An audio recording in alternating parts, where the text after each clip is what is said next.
ഞാൻ ഇന്ന് സിംഹകൂടാരത്തിൽ പെട്ടുപോയ ദാനിയേലിന്റെ കഥയാണ് കേട്ടോ പറയുന്നത്. വിശ്വസ്തരെ കാത്തു സൂക്ഷിക്കുന്ന ദൈവത്തിന്റെ കഥ.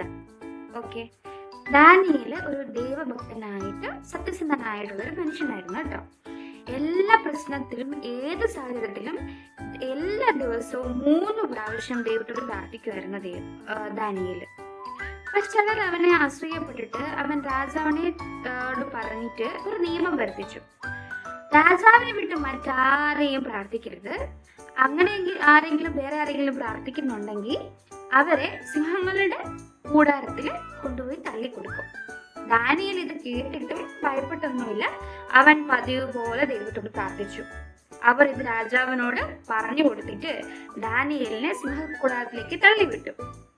രാത്രി മുഴുവൻ ദാനിയേൽ സിംഹങ്ങളുടെ ഇടയിൽ ആയിരുന്നു കേട്ടോ. പക്ഷെ ഒന്നും സംഭവിച്ചില്ല. അതെന്തായിരിക്കും ഒന്നും സംഭവിക്കാത്ത?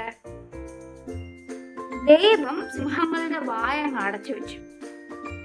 ദൈവം ദാനിയേലിനെ രക്ഷിച്ചു. അടുത്ത ദിവസം രാജാവ് നോക്കുമ്പോ ദാനിയേല് ജീവനോടെ സമാധാനത്തോടെ ഇരിക്കുന്നു. ദാനിയേല് പറഞ്ഞു, എന്റെ ദൈവം തന്റെ ദൂതനെ അയച്ചു സിംഹങ്ങളുടെ വായങ്ങ അടച്ചു എന്ന്. രാജാവ് ആശ്ചര്യപ്പെട്ട് ദാനിയേല് പറഞ്ഞ ഈ കാര്യങ്ങളെല്ലാം ഉയർത്തിപ്പിടിച്ചു. ഇതിൽ നിന്ന് നമുക്കെന്താ മനസ്സിലാവുന്നേ? ജീവിതത്തില് നമുക്ക് ഒത്തിരി സിംഹകൂടാരങ്ങൾ ഇതുപോലെ കടന്നു കയറേണ്ടി വരും അല്ലെ.